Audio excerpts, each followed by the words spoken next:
A prominent theme in Appalachian history is the conflict between local law enforcement and the lawlessness that led to crime. The Southern Historical Collection houses documents from the Jesse James Bailey papers and the Field Studies and the Modern Culture of the South records that describe law enforcement in North Carolina's Appalachian region from 1922 to 1945. The Jesse James Bailey papers feature correspondence between Sheriff Jesse James Bailey and his county's constituents in the early 1920s. The Field Studies in the Modern Culture of the South record feature field notes concerning criminal activity, the local sheriff, and the judicial procedure of Avery County in the 1940s. These notes were collected by Vladimir Hartman, a field researcher working in Avery County in 1945. These documents describe the role of the law enforcement officials, explore the structure of the local legal systems, and demonstrate how local pride and disdain for the law led to criminal activity. An analysis of the documents from these time periods allows us to examine the structure of the local law enforcement and the duties of law enforcement officials. During the 1920s, the sheriff was the head law enforcement official for a given county, and regulated crime management and administrative procedures for his region.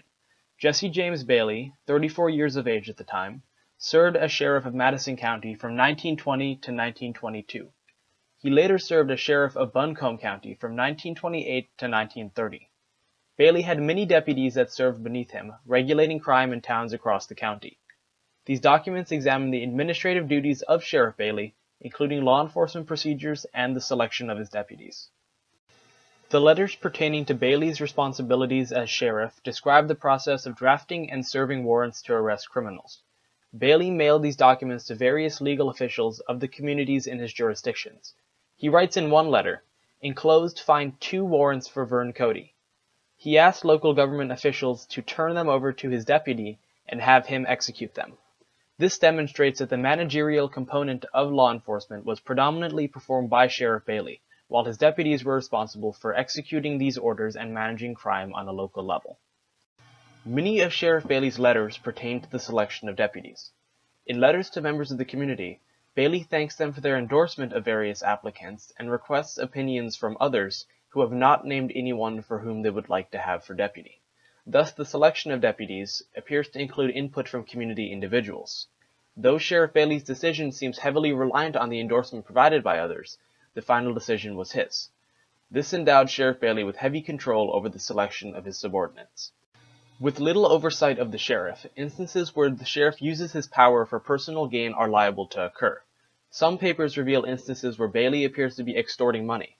In one instance, Sheriff Bailey writes to a detainee's father, stating that if he sends Bailey the reward of $20 and his train fare, that he would bring the boy home and keep him out of the jail cell, which Bailey claims is full of hardened criminals. It appears that the sheriff attempts to draw money from the father for personal benefit. In another case, Bailey requests money to decrease the severity of a punishment for a boy charged with assault. Another component of the law enforcement system in Appalachia was the courts of justice. The Field Studies in the Modern Culture of the South records contain information regarding the enforcement of court systems. Hartman indicates that the courts are heavily controlled by judges when he writes, "None of the cases had to be tried by a jury, as the judge disposed of them himself and quite rapidly." Hartman notes only one instance when the judge turned the decision over to a jury. The judge and the solicitor quarreled as to whether a man with short, kinky black hair could have children with a straight blonde hair, especially when the mother had some Negro blood. The judge turned the case over to the jury, which brought in a verdict of not guilty. The only instances a judge turned the decision over to a jury was when the judge himself was unsure of an issue. This means that the judge has the most power in the court system.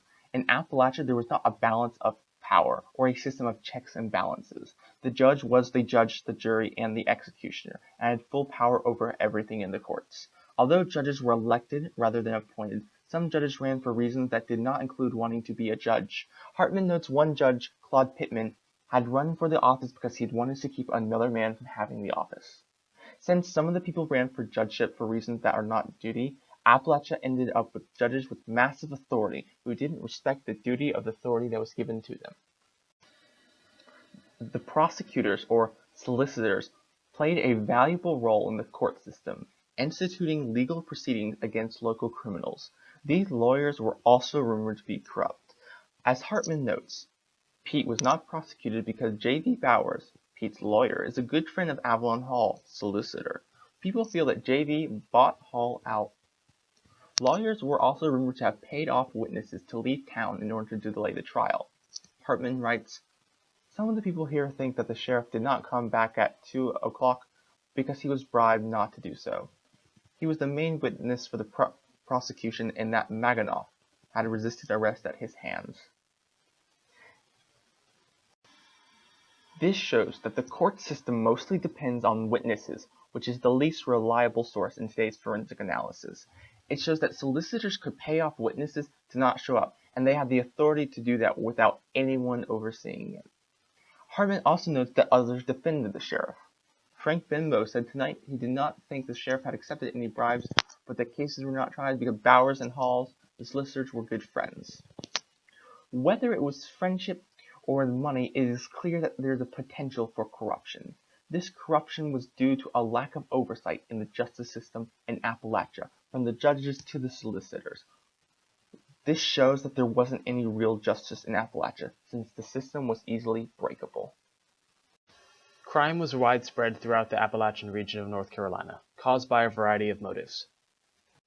Many regions of North Carolina had problems with illegal alcohol distilleries after the production and consumption of alcohol was made illegal by the 18th Amendment to the Constitution in 1920. Many Appalachians refused to abide by this law, which increased the prevalence of moonshiners, mountain individuals who produced alcohol illegally. Moonshining was widespread in the mountains, even before Prohibition, but when alcohol became illegal, many individuals saw it as an opportunity for monetary gain. Various types of alcohol were distilled, then shipped across the country to major cities like Chicago and New York City. Moonshiners could produce thousands of dollars worth of alcohol each month. The size of this illegal industry made it difficult for law enforcement officials to tackle. Among other crimes, Bailey's letters described the presence of these illegal alcohol distilleries and his county's response. In one letter from 1922, Sheriff Bailey notes that 3 or 4 metal, oil, and gasoline drums had been seized from moonshiners. In the raid of another distillery, the sheriff's men seized a 125-gallon pot, 500 gallons of beer, and caught 1 man, making it one of the biggest stills that Sheriff Bailey had ever closed down. Distilleries during this time were symbols of local pride, and otherwise law-abiding citizens engaged in this criminal activity either as producers or consumers. The prohibition of alcohol was overturned years later in 1933 by the 21st Amendment to the Constitution. However, many counties in the mountainous region of North Carolina remained dry counties, which prolonged the existence of illegal moonshining. The 1930s encompassed a major portion of the Great Depression, where the illegal production of alcohol was one of the few sources of income for many mountain folk. This drove many North Carolinians to enter the moonshining business to support their families through the economic recession. Moonshining eventually died down in the 1960s when drug trafficking became prevalent. Besides Prohibition, other crimes were driven by the attitude of the people of Appalachia. One case of property damage shows the attitude of the youth towards the law enforcement. Hartman writes, "On Halloween night, a case of dynamite was set off in front of the schoolhouse. The culprits have not even been found. Miss Stewart said in most places that they would have arrested some of the boys on suspicion and given them the 3rd degree and found out who did it, but here it would just ride along and nothing would be done." Children did not fear going to jail. It was an ineffective deterrent measure of crime. Hartman writes, "Field said it used to be a disgrace to be sent to jail, but that many of the young men would now talk about it as an accomplishment." Since the youth took pride in jail, this attitude would have directly resulted into a large amount of crime. Other crimes were crimes of honor. Hartman writes, "There was a feud at Elk Park a few years ago between the Oaks and the Winters. 7 men were killed in the feud. The feud started when one man messed with the girl of another family. Thus the murders came as a direct result of the dishonoring of someone's family member. In Appalachia during this time period, many people cared more about the pride than the law." Hartman writes, "In many areas the people in Newland have not conformed to the law. In many areas they have been aware that the laws have existed. There is a defiance of law at times which grows out of the isolation of the people from the law. Often criminals in Appalachia felt isolated from the reach of the law.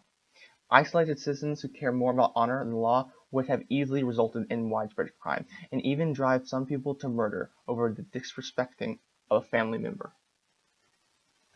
These collections do an excellent job of outlining the structure of the local law enforcement and judicial systems. We also learn about the origin and prevalence of major crimes in the regions and the corresponding response of legal officials. The perspective of a sheriff, seen in Bailey's papers, as well as Hartman's observations of the local judicial system, give us a fuller understanding of the law and lawlessness in North Carolina's Appalachian region from the 1920s to the end of World War II.